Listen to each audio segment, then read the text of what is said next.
Welcome to the Tradies in Business podcast with your hosts Warwick Bidwell and Nicole Cox. Divert your phone and grab a brew as Waz and Nic unpack tips, tales, secrets and stuff-ups from guests both inside and outside your trade, helping educate and inspire you to break the cycle of gut-busting and money stress and create a true trade business. G'day, Warwick. I was really quiet then because I had to check and make sure it was actually recording in these new times of doing this via Zoom, basically. Well, this one is via Zoom. Our little daily one's done a bit differently. So it's nice to see you today. Yeah, and I can see when you want to butt in during the interview. You can. Which was a few times today. I wasn't sure if that was because it was rambling on with, I'm doing a bit of the Bob Hawke thing a bit lately. You have started doing a bit of the Bob Hawke thing. I heard it today in this interview. So there you go. If that's the only reason you listen to today's episode in its entirety, it's worth it to hear the I think bit of Hawkey. Okay, we just lost all the audience. Can we bring them back? Yeah. So today is not as bad as listening to a Bob Hawke political speech at all. It is not. Rest in peace, Hawkey. But we are talking insurance again. We hark on about this a bit. Oh, I wonder why. Yeah. It's really, really important, listeners. Just a little. I don't think you understand the value of insurance until you either find yourself needing to make a claim and being underinsured or not insured, or making a claim and you realize the value of having the correct insurance in place, because it's just saved you a whole bunch of stress and heartache. Absolutely. It really is an important issue. For today's episode particularly, I found it's probably one of the most simple times we've spoken about it. And by that, I actually mean it was just in everyday language that we can all understand, broken down in a way that all of us will get how important it is and why we need to speak to someone today. Absolutely. Now, just a word of warning, we are talking insurance, and obviously in Australia, some of our fantastic protections, I suppose, for us as consumers means that you really need to listen to this and remember that this is all general advice. So if you're listening to this and it sounds like we're talking about you, we're really not. We don't care that much. But in reality, this is just generally speaking, and I think, Coxie, what you were saying is absolutely right. This was a fantastic chat about just the general nature of industry and the products without digging into specifics. Now, if you do want specific advice, you should go and speak to an advisor of your own and go and choose somebody that you feel comfortable with. We obviously talk about that in today's episode as well. But yeah, it is general advice only. It doesn't take into account your personal circumstances, and you should speak to a professional advisor if you would like more advice in that regard. So I hope I did a good job of that, Tom and Courtney. You could almost do it for a radio ad. Yeah, exactly. Yes, Tom Delaney is today's guest. You'll find out where he's from in a moment when you continue to listen, and you need to do that because now more than ever, this is really, really important stuff. And we also talk about the issue of, reducing or cancelling policies and just some things to consider in that regard as well before you go ahead and do that. So have a listen. Great chat. And we'll give you all the links at the end. So enjoy. Alrighty. So we are joined by Mr. Tom Delaney from Marsh Trades Insurance, I want to say. But Tom, have I got that right, mate? Look, near enough is good enough. Yes, so we are an insurance broker. Marsh are a big American company, big global player, and certainly have a healthy presence here. But yeah, we're here to talk about trades insurance, which is something, I guess, in our sweet spot. So I'll take the title. It's a good starting point. So, speaking of titles, Tom, what is your title, mate, at Marsh? Sure. My title is the National Manager of Trades at Marsh. I work in our affinity practice. The affinity is simply a fancy name for networks that share a common interest, whether they be association-based, trade-based, franchise-based, union-based. And when it comes to trades, obviously we're talking predominantly man in a van type operators, people in the small mum and dad type operators, SME businesses, anywhere from sort of 0 to 50 staff. And I know that's quite a gap, but that's our sweet spot, and we've been doing it and had an industry presence for over 10 years. So my job is to partner up with industry partners and design bespoke solutions for large member groups and associations. And that's clearly why you're talking to us today, mate. Indeed. Speaking of large organisations, it's me and Coxie. Exactly right. So that's a bit about me. And look, we've got a pretty substantial team at Marsh that is dedicated to the trade space. So we've got a team of 6 that are purely dedicated to trades insurance in all of its occupations and all of its arms and legs. So, Tom, sorry, I've just cut Coxie off there because I can see her on the video and the listeners don't know that I did that, except that I just outed myself. I wanted to ask you about something completely non-insurance related, Tom, and that is, how is a massive organisation like Marsh finding it with COVID and all of the work from home restrictions and that side of things? How are you guys coping with this stuff? Yeah. WFH, there's an acronym that starts with W that, is probably a good descriptor of what we're all feeling at the moment. But we've adjusted well. I mean, we're a professional services and financial services business, and Marsh is one of 4 businesses within the parent family, which is Marsh and McLennan. And obviously we all provide various professional services. Marsh does insurance broking and risk management, insurance advice. We have our partner company, Guy Carpenter, that does reinsurance. We have Mercer that a lot of listeners might be familiar with, does employee benefits, obviously large super programs and large employee benefits programs. And then Oliver Wyman is our consulting division and business, very large. It's the 3rd biggest after McKinsey and Boston Consulting. So they put out a lot of really valuable content and so forth. They're a pretty slick organisation. But all of us are working from home, and all of us are getting used to the new way of doing things. But fingers crossed, we're pretty lucky in Australia. We seem to be tracking well. So hopefully some sort of normality resumes. But it's business as usual. We're still working closely with clients and working closely with our insurance partners. I mean, we're intermediaries, we're advisors, so we're making ourselves available at all hours of the day because people are interrupted. So we just adjust and get on with the show, right? Yeah, absolutely. It's a very positive attitude. I think there are plenty of us that could learn a lesson from that kind of positivity. But you're right.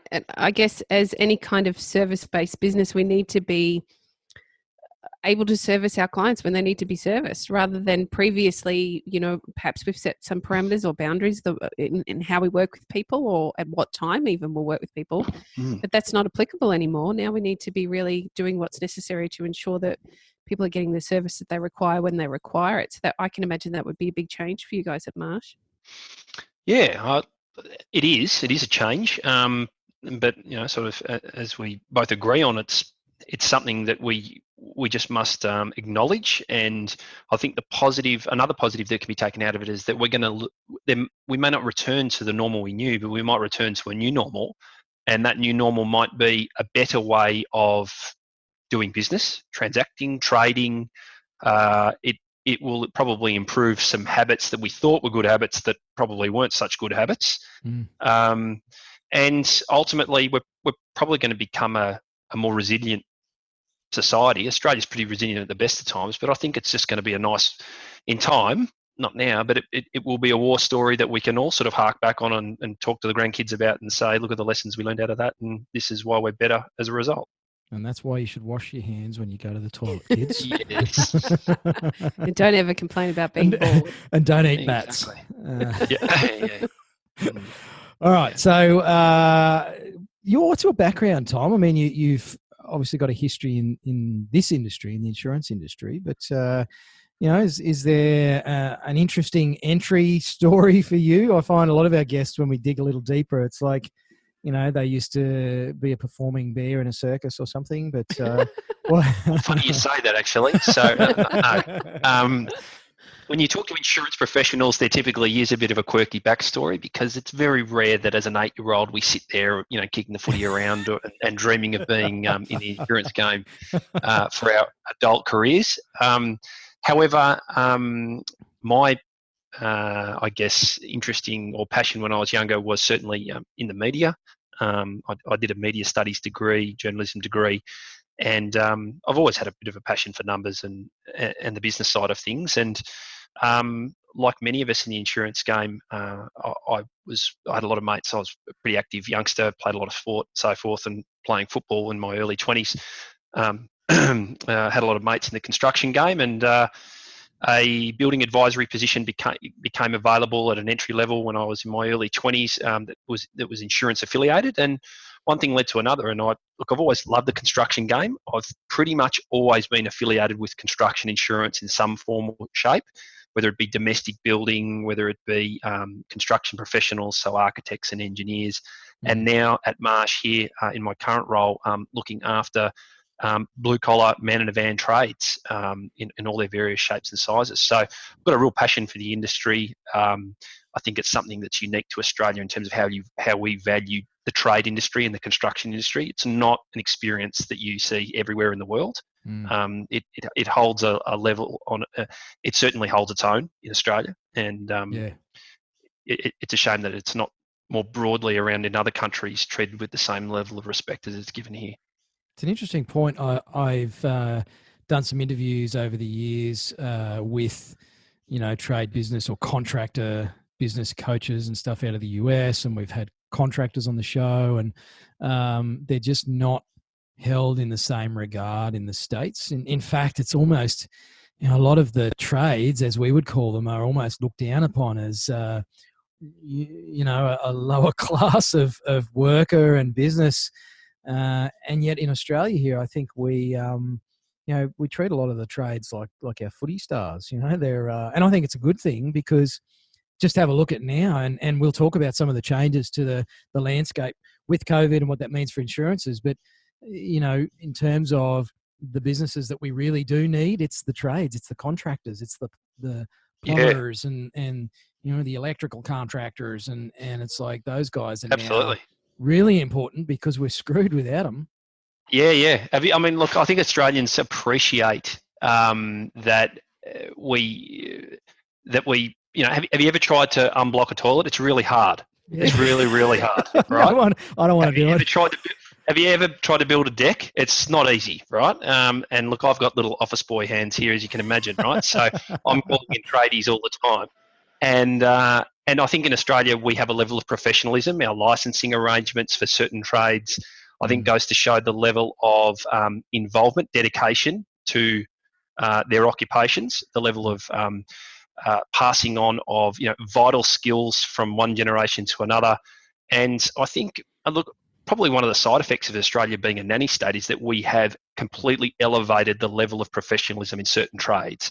If you go through the level of requirement for licensing requirements for electricians, for plumbers, Queensland is renowned for having, basically, you need a license to put your car seat on when you're putting in a baby seat. So the level of requirement and training is advantageous with regards to how we recognise our trades. It's a bit of a double-edged sword, isn't it, Tom? We've got all this, these restrictions and regulations that we like to complain about, but without them, we actually wouldn't have a lot of the business opportunities and the structure that gives so many of us the chance to run professional businesses, unblocking people's dunnies. Yeah, and that's right. I mean, and at the end of the day, it all points to, if you look at Australia, certain trade occupations are paid quite well. That's something to be proud of in Australia. That's something that's had to be negotiated and the value be proven time and time again. But I think it goes a long way to say how we view and how we respect and how we value our trades in Australia. I'm going to do a Chuck Norris. Are you ready? I was just going to say, I could see Coxie like I leaning got a into the Chuck microphone Norris. there. It's like, I think she wants to say something She- really important. She might be getting into a pose. So I could be. Ready? Look out for the praying mantis. Now, I'm just going to, I guess, pull it right back to what we want to talk about today. And that is part of being a professional trade is having the right insurance, right? Oh, There it is. Nicole, thank you. I was going to do the lovely same segue. anyway. So. Thank you. That is a lovely segue. Absolutely. And we talked about, excuse me, while I just Tom's on the move. move. No, I am on the move. That's We're okay. getting to see the These are the inner things. annals of your office, mate. Yeah, it's Did you build the something deck that that we're you're all just currently getting walking used to. on, At the mate? moment. No, don't be silly. That's I get a professional in to do that. You know. I was going to say, don't move too much, mate. If you make any rapid movements, they tend to wobble and fall over. Yeah, that's right. Insurance is a serious component when it comes to the level of professionalism and the regulation involved in various trades. We know some trades are probably more prone to large loss than others, and it's important that that insurance process is, and it's often tied to licensing, as we know, with the range of trades, plumbing, electrical, especially. Yep. So We were how do just the- having. Sorry, Sorry, Warwick. Coxie. You go. No, you go. No, you go. Someone, please go. Tom, how do the trades differ when it comes to insurance? Because a lot of us have had experience with insurance, in our younger years, whether it was our first third-party property fire and theft car policy or something, or, we got some contents cover because we didn't want anyone to nick our Xbox and not get some money back for it. But most of our understanding of insurance probably comes from those very simplistic policies that we're used to personally. And then, we get a ticket as a tradesperson, we go into quote unquote business. How do the trades and the blue collar industries perhaps differ from our sort of mainstream understanding of insurance and what we need? Well, sort of harking to the initial point I made is that often it's tied to a license requirement, and it stems, unfortunately, often with regard to tradies or anyone for that matter, is that insurance has often been viewed as a bit of a grudge purchase, a necessary evil to get up and running, and it's not really until claim time that you truly appreciate that piece of paper that you have So true. that you have in your drawer, and then of course the insurer is your best mate, and your insurance advisor as well, who helped put the policy in place in the first place. They're suddenly legends, aren't they? Yeah, that's exactly. But I think tradies in Australia, look, we are a reasonably litigious society. When you measure us against, the Europeans and the Yanks, we're probably a little bit behind the Yanks, but certainly we are a heavily regulated society, quite litigious.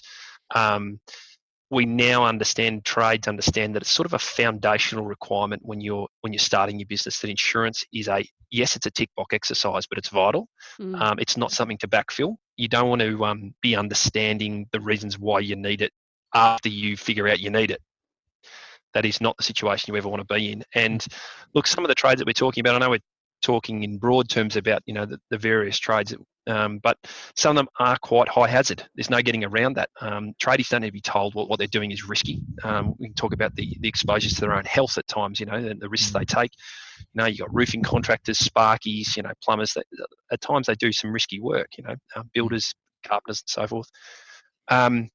So insurance is fundamental because it not only protects yourself, it protects your balance sheet, it protects you personally, but it can protect your health, it can protect the health of others. And if you want to be around trading successfully in years to come, insurance is going to be a fundamental component of why you're successful going forward. So we tend to talk to tradies about not looking at it as a grudge purchase, but a platform for future success, actually, in terms of saying, if you want to succeed, this is just a fundamental of you being able to grow and to become more prosperous. So what are we talking about here in terms of insurance? Like we've been talking a lot about insurance in inverted commas. Can you just lay out, I guess, some of the more specific areas that tradies should be getting cover in? Sure. So look, from a general perspective, and everybody's circumstances will vary. So, this isn't personal advice, but certainly from a general perspective, tradies would be very familiar, we would hope, with the liability requirements of their trade. So that is giving yourself adequate protection for those circumstances whereby you might be held responsible for a third party's property damage or personal injury that may occur in the result of you undertaking your trade. A crude example would be, you're working on a house and you've got a ladder up the side. You knock the ladder over, it smashes into a valuable car, or hits and hurts somebody. Very crude example. You could talk about plumbing. A pipe burst. Floods a house, obviously property damage, sparkies, a fire starts, simple things. So liability is usually fundamental to any trades business, whether they're a sole trader or a very large operator. Irrespective of their size, liability would be a fundamental, standard requirement for almost all trades. And then you can start thinking about things that are materially beneficial to the health and well-being of the people. I mean, usually your most important, your most valuable asset are your people. So we're talking things like, for sole traders, we'd be talking about individual personal accident and sickness cover. Would be advisable to consider, depending on their needs. And then if they're an employer, there's mandatory workers' compensation arrangements that need to be considered in each state. And the beauty of Australia is we never do anything that's consistent or consolidated. So in workers' compensation, we've got 6 states, 2 territories, each decided they've got a better way of doing it than the other. From an insurance advisor's perspective, that's always fun and games, providing the right advice around that, because we've got some states like Victoria and New South Wales that the states have basically taken over and they run their own schemes. And then you've got private insurers, open market in places like WA and Tasmania and the territories as well. So there's a starting point for some fundamental considerations for any trades business to be very wary of. And of course, there's a range of other things that they should be considering with the right advice as well. We can unpick that if you want as well.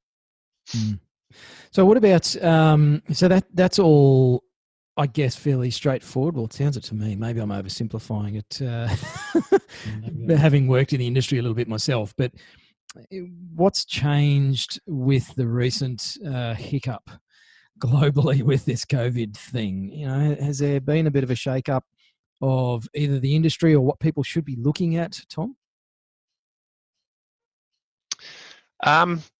Well, like any industry, the insurance industry is no different in that it's experiencing something for the first time in its generation. That's for sure, in the current generation. And speaking broadly, the insurance industry has been in Australia has been reasonably proactive in giving responses to its client bases and forwarding on of information and suggested guidelines and best practice and so forth. So the insurance industry has been quite proactive in that area. In terms of wholesale changes, look, various insurers have taken different approaches on different product lines. I think as a good starting point for advice to any tradie that might be listening would be certainly touch base with your insurance advisor about any flag changes at the moment. There isn't any one change that will affect everybody, and certainly there may be no changes for certain businesses and individuals. But the key here is, I guess I'm really re-emphasising the importance of having an insurance advisor as opposed to often dealing directly with the insurers. Is that having someone in your corner, an extension of your own business, is invaluable at this time, because they're the ones that are going to be able to navigate the best way around any changes that an insurer tries to enforce on you. So you may find that at renewal, there could be discussions around exclusions, or there could be discussions around various changes to policies or premiums and so forth.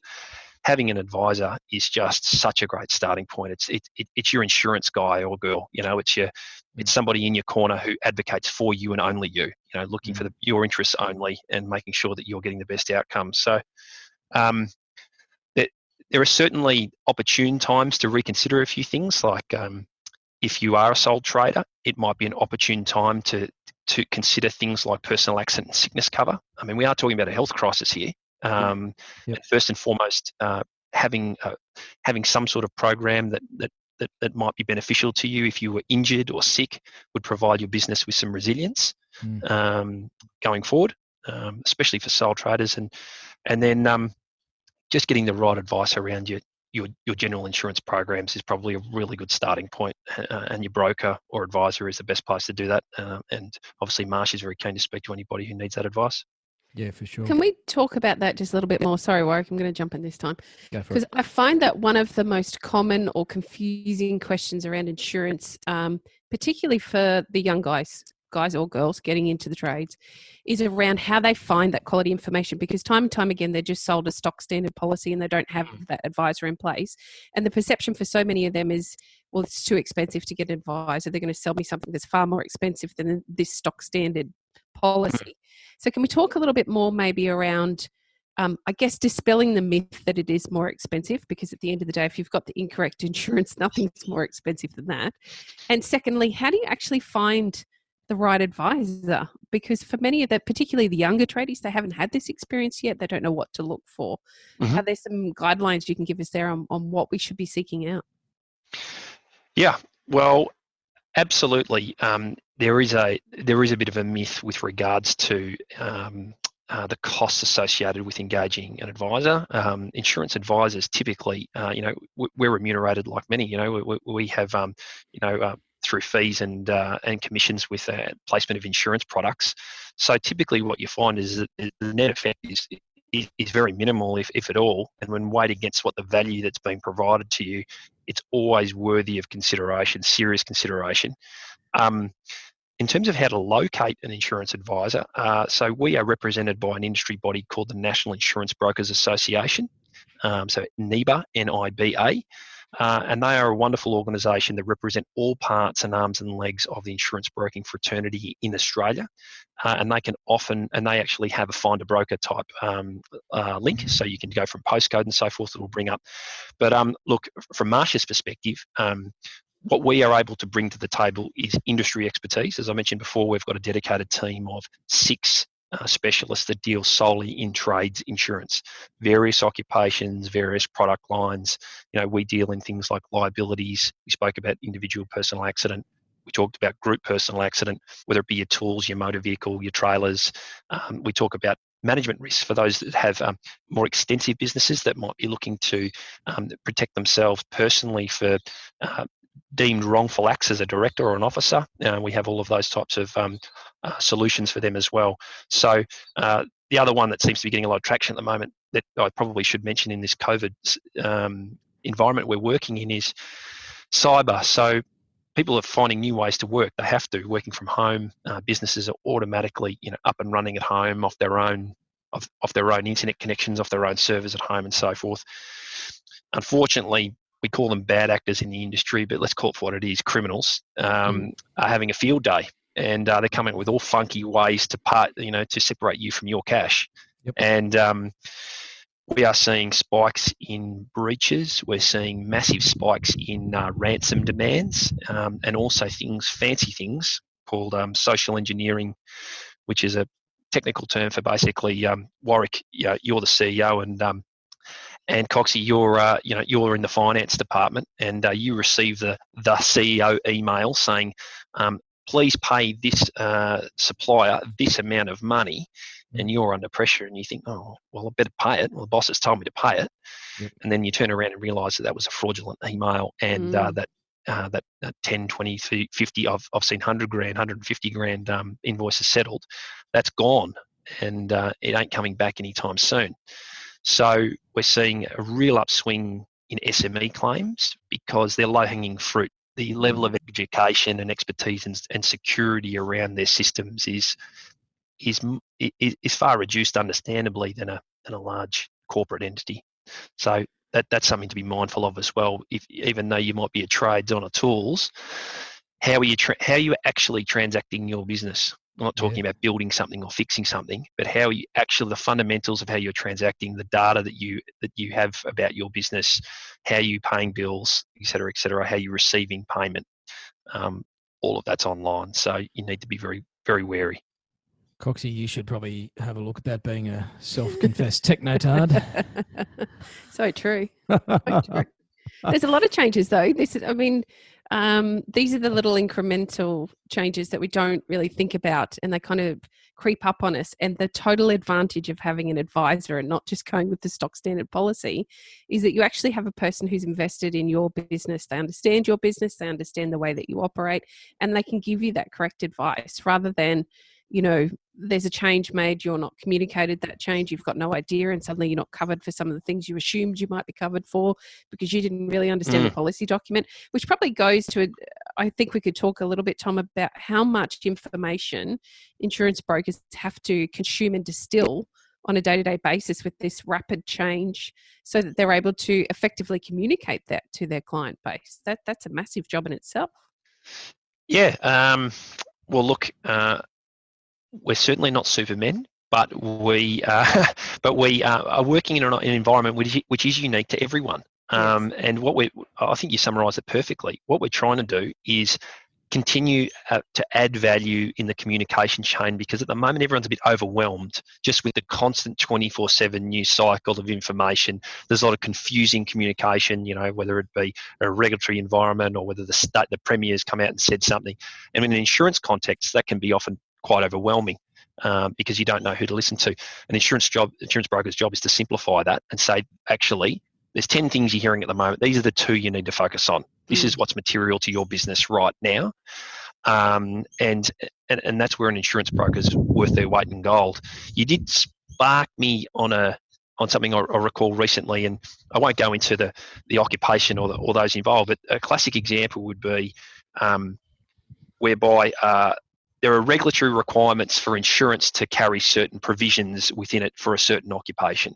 So a certain occupation in a certain state may have laws that mandate certain covers be implemented for, we know, for example, in Victoria, the plumbers have quite onerous requirements from a regulatory perspective. We also know in Queensland, the Sparkies also carry similar warranties from a consumer perspective up there as well. But where an insurance broker can add value is that if an insurer doesn't need to comply with those regulatory requirements, it's not their job to do that. What is required is that the insured, the client, needs to carry compliant insurance.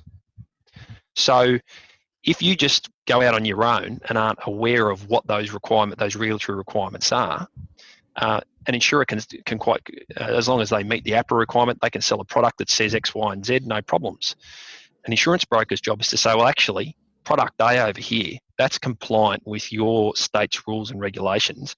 Product B, which is 25% less, actually is non-compliant. So when you have a claim, it's potentially that one could be not worth the paper it's written on. So it's really important that you get that advice when you're buying, not after you've bought. And that's where an insurance broker can really add value there. And ultimately, they should be viewed as an extension of your business when it comes to insurance. So I've got an insurance query, I call my broker. It's amazing how our approaches to pricing don't carry over from areas we've learned lessons to other areas where we spend money, and we still see business owners regressing back to the whole pay less, it's not worth it, without actually doing their due diligence and speaking to the right people to figure out, well, why is this one more? They complain about the same things.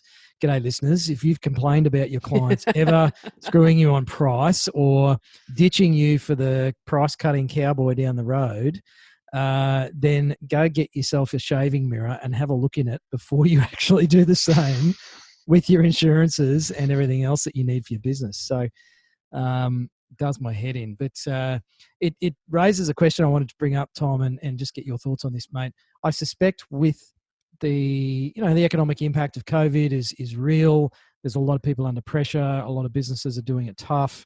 Now is probably a time lots of people are looking for what can they cut. And unfortunately, I think a lot of people look straight to things like insurances to cut policies or reduce cover levels and all that sort of stuff. Are there any things Is there anything our listeners should consider before they pull the trigger on something like that? Well, absolutely. A very prudent approach is advisable. We totally understand that if you're going through a cycle like this, and if your business is strained, you're going to look at all areas of your business to ensure the survival and future success and future proof your business. When it comes to insurance, and again, I'll probably get sick of saying this, working closely with your insurance advisor to ensure that your program is still structured and tailored to fit your business. So we understand that there may be businesses out there that may be forecasting a different position than what it was last year. Okay, so having discussions with your insurance broker about what are the material impacts of that. The unknown is at the moment that everyone is in the same boat. We don't know how long this is going to last for. Okay, so Australia, we look to be in a very strong position when you look at us against the rest of the world from a health perspective. Of course, we're going through some serious challenges economically. We understand all of that. But your trade, as an example, might get back to some normality quite quickly. You'd obviously be talking to your accountant quite closely. It's a great starting point of anybody talking about the financials of their business. What you want to be doing, though, is being very careful when it comes to changing things like declarations, whether it be turnover or sums insured, because what you might be doing is making a problem worse at claim time. So without giving any specifics, because we're talking generally here, but simply changing the sum insured could be catastrophic to your business if you experienced a loss. Let's say, for example, on the last day of your renewal of your policy period. That's 12 months from today, as an example, right? The world could be a very different looking place, but you're still talking about the same policy period. And of course, you would hope that your business is in a very different position 365 days from today than it is from today. And I think the thing to be mindful of is to continue to take a prudent approach when it comes to insurance. Insurance really should be a fundamental of your business. There are plenty of things that can probably be assessed prior to watering down or diluting something that could actually save your business in a moment of crisis. So I'm not a financial planner, I'm not an accountant, but I suggest some detailed discussions with your accountant and your insurance broker would be a good place to start, because anybody who's had a claim and found out that their insurance was wanting is probably a good testimonial to the need for a pretty robust program that has an advisor attached to it. Absolutely. I think it's a pretty knee-jerk reaction, unfortunately, from many tradies to try and trim where they can. But what you're saying is so important and so necessary for tradies to hear. Now is not the time to have a knee-jerk, uninformed reaction to what's going on. It's the time to bring your team. And that looks like all of your advisors, your accountant, your insurance broker, your financial advisor, your business consultants. Bring them together as a team and talk to them about what your options are and what this is going to look like. And can you weather that storm? So we shouldn't make those changes now because, like you say, 365 days from today looks very different to what it looks like currently. And having that, there's no way for us to predict, but some people smarter than us, i.e. accountants and financial planners, do have more information about what that's likely to look like moving forward. Now it's not the time to be pulling back on something so essential. Yeah. Sorry, Tom. No, not at all. I was just going to say, the one reassuring thing I think is that most Australians are probably feeling that the level of government support at this stage has been pretty profound. So there are various packages that are able to be accessed, and obviously that'll continue to evolve as we sort of work our way through this crisis. But there's certainly things that you should that you should be engaging with your accountant and your financial planners about to see what's remedies are available to your business at this time. But from an insurance perspective, the pure advice we give is that don't tinker with something that could save you. Absolutely not. And I was just going to make the point as well that sometimes we make changes in a time of crisis like this, certainly financially, and particularly when it comes to things like insurances. And, obviously don't know what your personal circumstances are, listeners, but it can be hard to get some of that cover back. It makes it more expensive down the track. You start looking at medical underwriting and those sorts of things involved with some policies. There's there's often unknown impacts that, again, as you've been saying, Tom, and I guess I'll just echo your comments, is speak to an advisor who's going to be able to, I guess, have the experience to know that some of these things could be an issue down the track. And a lot of us just don't realize that. We don't realize that we're creating a ratchet scenario where it's well, it's another word that sounds like that, but we make changes which are really hard to undo down the track, and then find out that, oh geez, that's going to cost me twice as much to get it back, or whatever the case may be for the individual. So yeah, just as you've been saying, it's all really relevant. I mean, probably the last point is that people, individuals should know, businesses should know that the general insurance market before all of this coronavirus sort of hit was in the midst of a pretty severe hardening cycle. So if anybody who's got shares in QBE or IAG or Suncorp and so forth would know that they've been under immense pressure to turn a profit over a number of years. Globally, we've seen some real hardening out of the London market, which is often it has been a traditional source of insurance capacity for the Australian market.